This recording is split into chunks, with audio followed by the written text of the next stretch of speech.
Elle force sa belle-mère à lui essuyer les pieds, la traite comme une esclave. Elle fut surprise par le bruit de la voiture de son mari, pris de panique, elle se rendit finalement compte que c'était bien son mari et demanda à sa belle-mère de se dépêcher et de faire comme si de rien n'était. « Viens, viens, lève-toi et viens t'asseoir ici. Vite, fais vite. Amène tes pieds. Dépose-les ici. Tout ce qui se passe reste entre nous. » Le mari s'approche, étonné. « Acha. Qu'est-ce qui se passe ici? Où tu essuies les pieds de ma mère? Maman, c'est comme ça que tu profites de ta belle-fille, et je ne savais pas. Merci, maman. Hé, bébé, allez, tu n'as pas besoin de la traiter comme ça. Tu es en train de gâter cette dame. » La belle-mère, stressée, fait semblant que tout va bien et essaie de supporter la fiancée de son fils. La femme lui explique que la joie qu'il y a entre elle et sa maman, il ne pourra jamais la comprendre. Le fils dit, sans problème, « Chérie, je suis vraiment épuisé, il n'y a rien à manger. » La femme, « Ah, bien sûr. On a préparé ton plat préféré. » Le mari, comblé de joie, se précipite pour rentrer et vite se changer avant de manger.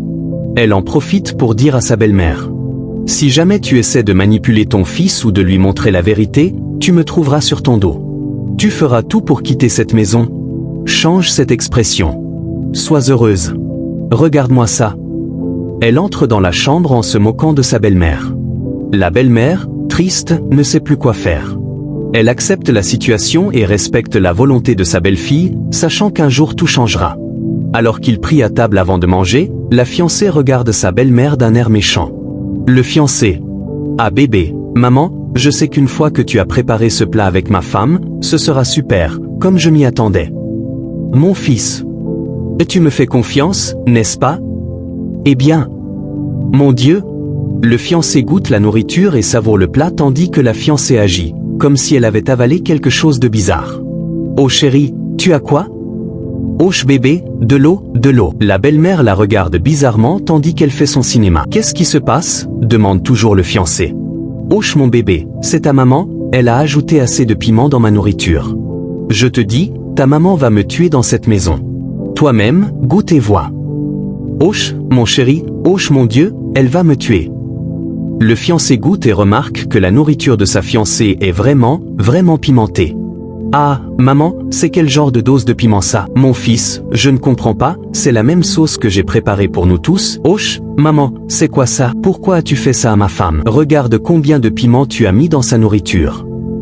Bébé, prends de l'eau. Je suis désolé, ne te fâche pas. Maman, ma femme se plaint souvent de la façon dont tu la traites près de moi.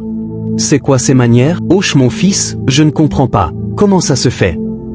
Maintenant, voilà, j'ai faim. Est-ce que tu vas me donner autre chose à manger?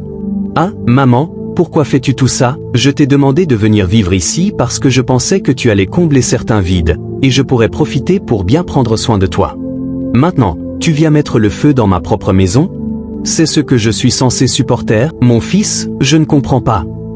Elle goûte un peu et constate que c'est vraiment pimenté. Tu vois maintenant? Tu sens le piment? Pourquoi fais-tu ça à ma femme? Cette seule femme qui se chine pour toi. Ce n'est pas la première fois que je prépare. Tu sais quoi, maman, je suis vraiment fatigué de tous ces cinémas. Tu sais quoi? À ce moment précis, en te regardant et en te parlant maintenant, maman, je pense que j'en ai marre de tout ça. Et pour cette raison, tu vas rejoindre le village cette nuit.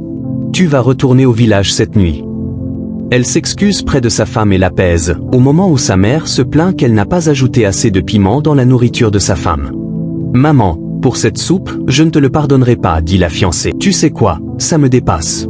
Je remercie Dieu pour tout, mais si je vais dans ta chambre maintenant, je vais t'amener à vider les lieux cette nuit.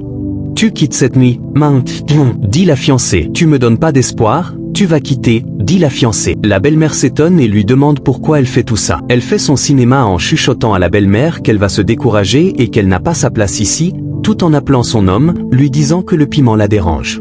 Piment, piment. Quand soudainement, elle remarque que son homme n'est pas allé faire la valise de sa mère, mais plutôt la sienne. Elle lui dit, « Ah, c'est ça ta valise? Pourquoi tu la donnes à ta belle-mère et ne me donnes pas juste un truc simple? » « Ce n'est pas une erreur, répond l'homme. Oui, j'ai compris tout ce que tu faisais. J'ai tout remarqué. Comme je le disais, je suis fatigué de cette façon de faire. C'est elle a mis du piment dans ma nourriture. Oui, elle l'a bien fait, et toi, tu es une femme insupportable. Tu penses que je ne sais pas à quel point tu es cruel envers cette dame, et même le gardien me l'a dit, la façon dont tu traites ma mère. J'avais dit que c'était un mensonge. Regarde là. Ce que cette dame a fait pour toi, c'était comme si elle se tuait pour toi à cause de son amour pour nous. Je peux t'expliquer, tais-toi. Tout le temps, tu la forces à manger par terre, tout le temps où tu maltraites ma propre mère. Toi, j'étais obligé de placer cela. J'étais obligé de placer la caméra de surveillance pour bien observer tous tes plans. Ce que tu fais tout le temps avec ma mère. Elle s'agenouille, mais le mari refuse, disant qu'elle n'en a pas besoin. J'ai vu toutes tes scènes. Tu penses que je n'ai pas vu? Pourquoi as-tu fait tout cela, lorsque tu rajoutais du piment pour semer la guerre entre moi et ma mère? Elle se retrouve dans la cuisine au moment où la belle-mère vérifiait si elle avait bien arrangé la table. Ainsi, elle ajoute beaucoup de piment dans son plat qui est prêt à être servi pour elle, le remue bien et goûte pour voir à quel point c'est pimenté. Regarde comment cette femme n'est pas du tout reconnaissante pour l'amour de sa belle-mère et de son mari. Pensant que personne ne l'observe, son mari observe chaque minute. Tu n'as pas idée de ce que tu m'amènes à endurer à cause de ma mère. Tu sais quoi, comme je le disais, tout ça ne se reproduira plus jamais. Ne va pas là-bas, ne va pas là-bas. Elle supplie la belle-mère en lui disant de se rappeler combien elle tient à elle, sa belle-fille. Elle s'incline près de la belle-mère. « Ne me touche pas », répond la belle-mère. Le mari appelle le gardien et lui dit qu'il n'avait pas tort sur tout ce qu'il lui avait raconté. « Amène cette fille jusqu'au portail », dit le mari. Elle prend le temps de supplier trop sa belle-mère puis son fiancé, comme si elle regrettait vraiment. Étant étouffée et émerveillée par ce miracle. La belle-mère, triste. « Ah mon fils. Maman, je suis vraiment désolée. Je ne savais pas pourquoi je t'avais négligé. Je n'avais pas prêté attention.